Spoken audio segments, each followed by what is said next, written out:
One of the first things I want you to begin to do right now is to take a brave look at your life. Look at your life right now where it is. So let me ask you some questions. As you begin to look out on the future, look out on this year, let's take personal inventory. What has brought you here? As you begin to look at the things that took place this past year, did you get out of it what you wanted? Did you achieve the goals that you set out to achieve? What part of your life or what things did you do that you don't want to be a part of your life? Are there any people, as you begin to look at your life and look at where you want to go and what you want to do, are there any people that might be some dead weight that you need to think about unloading? Because what you have found through that relationship, that it's more toxic than it is nourishing, is more debilitating than it is empowering, and so now you've got to make a decision. See, many of us won't be able to move forward because we're not taking true inventory of our lives. As you begin to look at your emotional, your spiritual, and intellectual development, how many books did you read? How many seminars did you attend? How many classes did you take to begin to develop yourself professionally, to improve your craft or your skill? How many new things did you learn? Just take some personal inventory, just thinking, beginning to know yourself. What are the things about your past that has influenced you right now? What's your philosophy of life? What are your beliefs, things that you feel very strongly about? What are some of the things that you have picked up along the way that you've been doing them for so long you think that they're you, that you need to begin to re-examine them and perhaps get them out of your life? See, a lot of things we do unconsciously because we picked it up somewhere in life. A friend of mine out of Chicago named Rhea Steele, I was at her house to have dinner, and Rhea, who was born in Chicago, has a tremendous southern drawl. After I met her mother, I said, where did Rhea get her southern drawl from? She said, my sisters came up from Kentucky, and they used to be her babysitter. And she picked it up while in their presence. And Rhea still has that drawl. What is it that you picked up somewhere in life that might be a liability to you? What fear, what beliefs that you're holding on to tenaciously that's no longer allowing your life to work? It's not enabling you to produce the results that you want to produce in your life. And you're still clinging to them. See, as we go into a new world, there's some old behaviors that just won't fit. What are the events? What are the circumstances? What are the people that have shaped you? Just thinking. What are the things that you need to let go? Some things that have cost you pain, that's stifling your growth and development. What are those things? As you begin to look at your profession or your career, what is it that you need to do to begin to upgrade your skills or your knowledge, to continue for you to be competitive in the marketplace? As you begin to look at yourself and ask some of these questions, what is something that you're good at? Are you living your passion? Are you living your dream? What do you regard as your greatest personal achievement? What is the one thing that other people can do to make you most happy? Just think about these things. What would you do if you had 1 year to live and guaranteed success in anything you decided to do? What would that be? What would you do with your life if you had it to live over? Getting to know yourself. What is one value, one deep commitment from which you would never bulge? What is one cause that you would like to become involved in to make a difference on the planet? I work in the Cook County Jail in Chicago. It gives my life a great deal of joy and fulfillment. Have you found something like that in your life that you could enjoy doing, working with people? I have a friend that's working with physically handicapped people. She said it's been the most rewarding experience she's ever had. She used to be a constantly depressed individual, always feeling sorry for herself. It has changed her life. She's a grateful person. She's found something that she's lost herself in. What is your biggest setback, failure, or defeat of the past year? What is it about you, if somebody really knew, they wouldn't get into a relationship with you?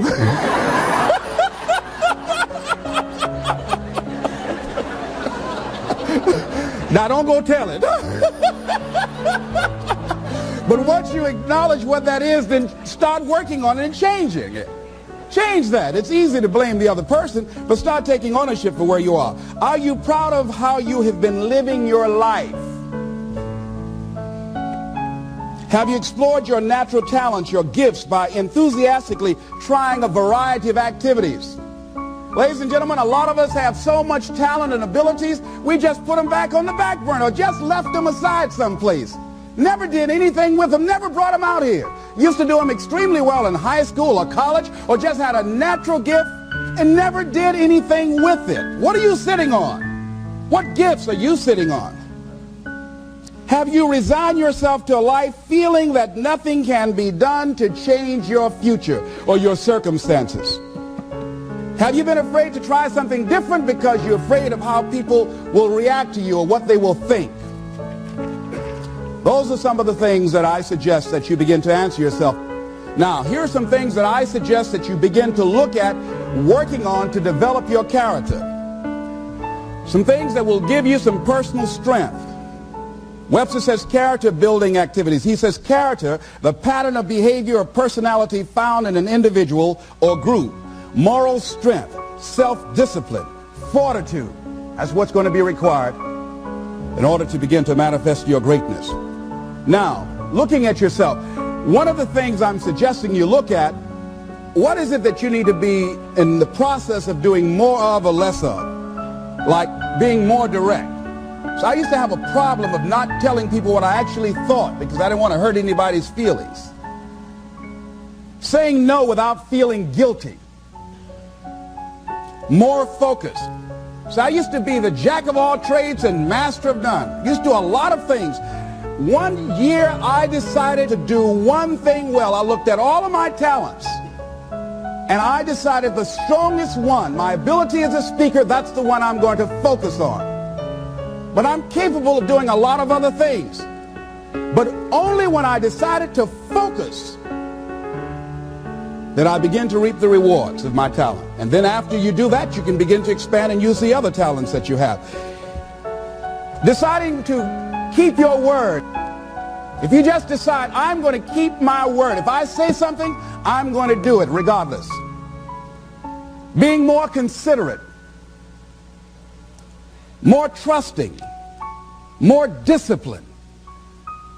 Being less fearful. Being more adventurous. Find something that you can look at your life that you say, hey, I know I've got a problem in this area. Being late. I need to take care of that. Procrastinating. I need to deal with that. Not taking care of business. Being seriously not serious. Creating an imbalance in my life where I'm spending more time looking at television or having social fun and not spending enough time working on me. See, most people, ladies and gentlemen, spend more time working on their jobs than they spend working on themselves. They work harder on their jobs than they work on themselves. And whatever we achieve in life, whatever we create, whatever we're able to manifest comes out of the human mind. Now I want you to think about 5 things that if you had the courage to do them, it will give you a feeling of satisfaction and self-respect. Think of 5 things that if you had the courage to do those things, you would feel a tremendous feeling of satisfaction within and self-respect. Take the time to write those things down, whatever they might be to you. It might be in your personal life. It might be in your friendships, your family relationships. It might be in your business. I was negotiating with a friend of mine that I admire a great deal. And this person went back on their agreement. And I did not challenge them on it. Number 1, because of my admiration for her. Number 2, because I really wanted the business. And I think she sensed that. So I didn't want to seem too picky, and I was nervous about it. And I was cowardly. Because I should have said, listen, that's not what we agreed to. I should have called her on that. But I didn't want to look bad or to appear to be negative or risk losing the business. Look at 5 things that if you had the courage to do those things, that you would do those things. A lot of people say, well, I've been like this all my life. I just can't change. This is the way I am. Dr. Harold Griswold, a psychologist and author of Direct Decision Therapy, said something. He says, when someone says, I can't change, some part of them wants to change, but the payoffs for his present behavior are greater than the payoffs for a changed behavior, or his fear of change is too great. Ladies and gentlemen, it takes courage to live your dreams. It takes courage to manifest your greatness. It takes courage to decide to live, to decide to bring out all of your talents and abilities, to decide to stretch out, to decide to take a chance. It takes courage to be happy, just to be you. I saw a friend who I hadn't seen for a long time. Her whole personality has changed. She was an extroverted, assertive person. But because her husband has a fragile ego, when she's around him, she cows down to him. She plays to him. She's very silent. She doesn't express herself, her feelings. And there are many things she wants to do, but before she even makes a decision of what she wants to do, she checks. How will he handle this? How will he see this? Will this be disruptive in our relationship? A lot of us readjust our behavior and we end up not being who we really are in deference to relationships, men and women. Looking at the word courage, Webster says the attitude of facing and dealing with anything recognized as dangerous, difficult, or painful instead of withdrawing from it. As you begin to look at where you want to go and take personal inventory, it's going to be very uncomfortable. That's why most people don't do it. It's very painful to admit your shortcomings, to admit your weaknesses. It's very painful to do that. It's much easier to withdraw from that and just ignore it. He goes on to say the courage of one's convictions, the courage to do what one thinks is right.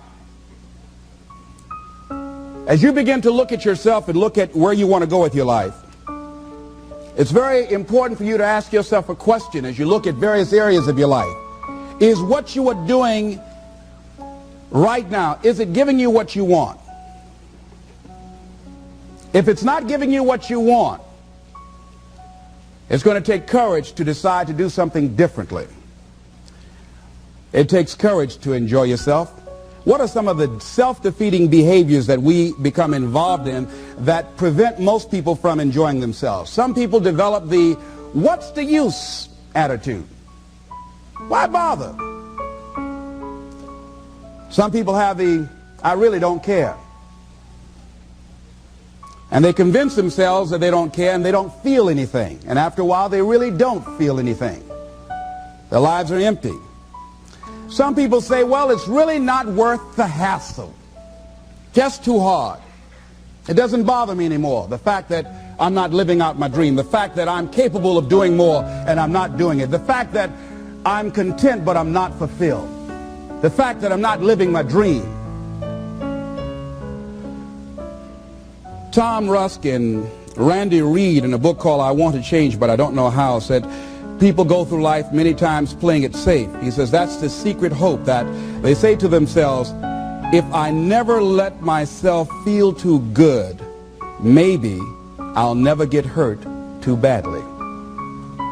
A lot of people don't ever do the things they're capable of doing because they allow themselves to go along with the crowd, following the crowd. Many people have things they want to do, and they find themselves in relationships with people who are addicted to mediocrity, and they allow their behavior to influence their behavior. Following the crowd. Many people don't do it because of the fact that they allow their lack of self-confidence to immobilize them. I remember when I wanted to go into business for years, that was an agonizing thought in my mind. I wouldn't try it because I didn't believe that I could make it. Of the 5 things that you would like to do if you had the courage to do, I want you to pick one thing. Pick one. And here's how to set it up for yourself that will help free you and get you unstuck. What is the worst thing that can happen if you do it? What's the worst thing that can happen? Let's say going into business for yourself, or changing careers, or getting a divorce, taking some kind of chance of something that you've always thought about doing, but You just haven't done it for whatever reason. What's the worst thing that can happen? Do the worst case scenario. Now, when you do the worst case scenario, you write those things down, the worst things that you fear would happen. When you name your fears, that puts you in control. What are you afraid of? Name it, write it out so you can look at it. Confront that fear. What is it? I'm afraid that things might work out. What else, Les? Well, I've never been in business, okay? What else, Les? Well, I don't have all the help I need, okay? Good. What else, Les? Well, I don't have enough money, all right? Good. What else, Les? Well, I don't have a college degree. What else? I'm not as good as those other guys that I've seen up there speaking, okay? What else? Well, that's all I can think of right now. Okay, good. Now that takes you to the next step. What are the benefits? What are the benefits of your acting courageously, taking life on? Well, part of what happened was that I felt better within myself, and I had a strong sense of self-respect. Going into business for myself, I made a lot of mistakes. Sometimes I was down on myself. I felt stupid. I felt dumb because people who were in business said, why would you do something like that? Well, I didn't know. Boy, were you really dumb. And I used to chime in with them. Yes, I guess I was. I didn't know any better. But the other thing is, I had to say to myself, but I did it. I did, even if I made a flop of it, I did it. I took the chance. I took the leap. What are the benefits of your acting courageously? Whatever it is that you've identified. Write the benefits down. And then focus on them. Focus on the benefits. Not on the liabilities. Not on your fears. Focus on the benefits. That which you hold in consciousness tends to manifest itself. Think about how good you feel. Think about the level of increased self-respect, the sense of self-worth that you'll feel. How good you'll feel getting up in the morning, looking yourself in the mirror because you're taking life on. The other thing is acknowledge your fears and then go into action. This book is called Feel the Fear and Do It Anyway. That's it. See, I believe anybody who's ever done anything, who's ever taken a chance, doesn't mean that they're not afraid. Courageous does not mean being the absence of fear. I think that being courageous is willing to do it because that's what you feel, and you're going to do it anyhow, regardless. So you're not going to be immobilized by your fears or your doubts. You admit, okay, I'm scared to death. Now, okay, what is it that I must choose to do? Go ahead and experience that fear, but don't let that fear immobilize you. In what you've done with your life thus far, is it giving you what you want? Is it giving you what you want? When you look toward the future, when you look at all that's going on out here, is there some place within yourself you say, hey, I know I need to be out there in that arena. I know I can do more than what I've been doing. I know there's some great music that I have within me that I haven't brought out here yet. Is that something that you begin to look at within yourself? So I used to do that, and I used to go to big rallies and see guys up speaking when I wasn't courageous enough to go out there and say, hey, my name is Les Brown, the motivator, Mamie Brown's boy, I want to talk. I would never do that. I'd just be back there looking at them and wanting to get their autograph and would say, can I meet you, Mr. Wakely, or can I meet Mr. Zig Ziglar? Please tell him, who are you? Oh, Les Brown. Because I felt within myself I was a nobody. So who am I to go talk to these guys and go get their autographs? I like to do what you do.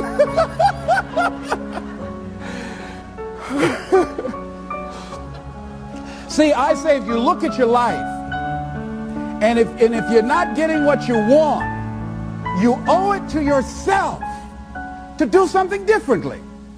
If you're on a job, 85%, they say, of Americans go to jobs that they're unhappy.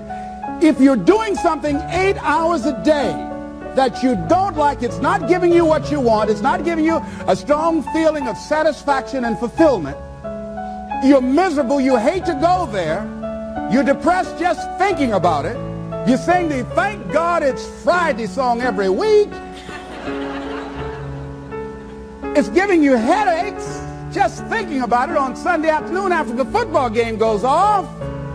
If that's what it is, you owe it to yourself to start strategically working to change directions.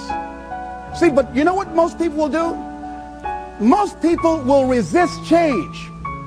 Most people will fight change as if change would be worse than what they're experiencing. See, they know this. They're familiar with this. Most people will not challenge the unknown. They won't just step out there. See, there's certain things that's got to be in place. They got to see it all together. And life isn't like that. That's not how you grow. So as you look at your life, you're saying, I'm not getting what I want. As you begin to look toward the future, begin to know that whatever it takes for you to create that, you've got that in you. You got that. You've got genius in you. You've got goodness in you. You've got creativeness in you. If you decide to take the initiative to change the current quality of your life, I say to you that you will find that the universe is on your side. That life is on your side. Now, will it be turbulent? Yes. Will it be easy? No, no. Will you have some opposition? Yes. Will I make a lot of mistakes? Yes. Will I get hurt? Yes. Yes. See, a lot of people won't try anything different in life because they don't want to get hurt. Let me tell you something. It's too much pain to duck. Pain is everywhere. You can hide under here. It will come where you are. Really, if I go back here, pain will come. Hey, Les, come on out. It will come. It's everywhere. Viktor Frankl calls it unavoidable suffering. You can't duck it. But most people spend their life not wanting to deal with the pain of rejection, the pain of defeat, the pain of being disappointed, the pain of losing, the pain of failure, the pain of being criticized, the pain of not being liked, the pain. That's called life. Life is full of pain. It's everywhere. But guess what? There's no gain without pain. Now, if you're going to hurt anyhow, get some yardage out of it.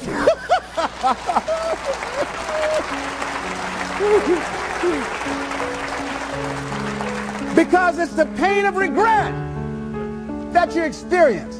If I had it to do over again, that's a pain. Don't you know that's something? When you know, I was in a seminar once and this lady stood up. If I had my life to live over again, she talked about all of the things that she would do. And you can feel the pain of regret in her voice.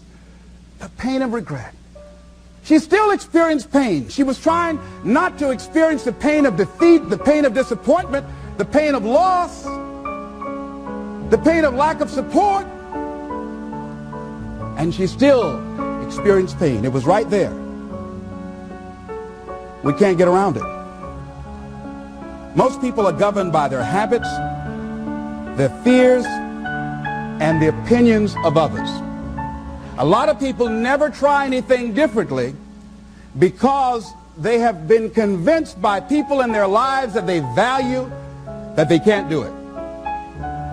They're living within the context of the opinions that other people have of them, the low expectations. Many people doubt themselves because when they thought about doing something at some critical point in their lives, somebody they respected and honored, somebody they believed in, somebody that they loved, someone they trusted said, you can't do that. And they accepted that. That's why I didn't go off to college. I had an instructor that I believed who said, you're not college material, Mr. Brown. You're not as smart as your brother Wesley or your sister Margaret Ann. You're not college material. Why don't you try and get you a job at the post office? Try and do something with your hand, or go down to the Miami City Sanitation Department and see can you get a job there. Or why don't you try and go into the Army? I took that test, Mr. Tellers, already. And what happened? I failed. I told you. Anybody fail the Army test, you're really in trouble. So I went down to the sanitation department to try and get a job. because that's what I believe was possible for me. As you look at your life, ask yourself the question, what would your life be like? What would your life look like if you decided not to care what people thought of you? What would your life be like if you decided to give up some of your fears? What would your life be like if you decided to become courageous? What would your life be like? If you decided to act on your dream, if you did what you felt in your heart. You know what courageous means? Tom Ruskin and Randy Reed said. They said that courage comes from a French word which means of the heart. How does it feel to you? He says it's courage, you know, it takes courage to live. Says most people go through life not allowing themselves to step out because they don't want to let go. They don't want to be blown around. They don't want to be moved. The courage to face life's whirling wind of contradictions. The courage to love yourself. The courage to love. For years, I was afraid to love. The courage to take a chance. The courage to be who you are. He says courage isn't for somebody else, for medals, applause, or moral debts. Courage is what at that moment feels most right for you. Not just situational ethics, but what feels right in your heart. The word of the heart. What feels right in your heart.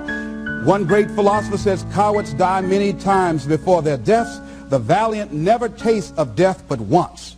What does that mean? That valiant people aren't afraid? No, no, no. It means that they experience that fear and they move forward. They move forward anyhow. Many people are dead now. Many people are allowing their dreams to die.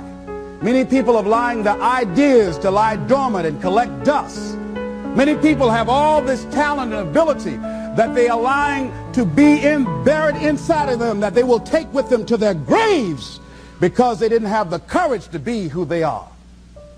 And I say, as you begin to look toward the future and manifesting your greatness, it's going to take everything in you, that your life deserves the concentrated effort to begin to look at how is it that I can express more of me? How is it that I can bring my ideas out here now? How is it? And start living with a sense of urgency, because you're here today, you're gone today. Life is unpredictable. It's uncertain. There are no guarantees. No guarantees out here at all. So holding back, what are you waiting on? Ask yourself, what's the benefit of your waiting? What's the benefit of your not living your dream? What's the benefit of not listening to yourself? Oh, please, listen to yourself. You know the feelings. If you start listening to the feelings in your heart, and I'm doing it now more every day, I find that my feelings, I can trust them. And I say to you that as you look toward the future, you look at life on a daily basis, if there's something that you have been given, if you've heard something within yourself that you know that what you're doing now doesn't fit for you, it doesn't work for you, it's not giving you what you want, and there's something else that you want to do, don't allow that inner doubt in you to talk you out of it, to build a case on why you can't have it, to tell you why you're not good enough. You ignore that inner voice and all of the external voices. Don't judge the possibilities for what you can do based upon the circumstances, because the circumstances won't determine who you are. Don't determine what you're able to do based upon your resources. Don't determine what's possible for you based upon where your life is right now. Where your life is right now is not you. That's just what it is right now. But the possibilities for you are unlimited. If you're in a rebuilding process, it's unlimited. If you're coming back from adversity and devastation, it's unlimited of what you can do. That's the capacity of human beings. It doesn't matter how many mistakes you've made. It doesn't matter how many flops you've had. It doesn't matter how much money you've lost. In fact, I see it only as an investment of what you learn from life, not losses, but investments of what's possible for you. And I say to you that once you start listening to yourself, and as you begin to act on your dream, as you start just trying to find your way, doing what you can with what you have, you will start seeing things opening up for you. You'll start attracting people. You say, where'd they come from? Things will start coming together, clicking for you. You say, whoa. You start brainstorming. Ideas will come out of nowhere as you focus on it. The key to it is to begin to focus on what it is you want to do. Why, Les? Why is that important? Because as you focus on that which you want to do, that which we focus on, that which we give our energy to, it will begin to multiply. It will begin to expand. It will begin to develop your consciousness. And out of that comes your greatness. Out of that comes a commitment. Out of that comes a passion for life. Out of that comes a special power that you have in you that you haven't even called on yet.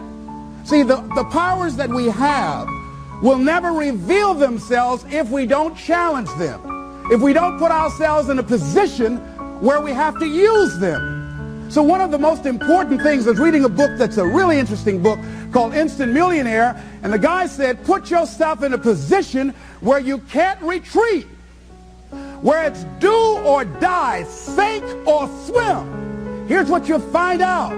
You'll develop incredible swimming skills, or swallow half the pool of life. You'll find yourself stroking unlike you've ever seen before. Through the inspiration of desperation, you'll become more creative than ever before. So what is it? How do we handle that whole piece? Throw your whole self into it. See, most people go at it tentatively. They don't give all their stuff. They don't concentrate.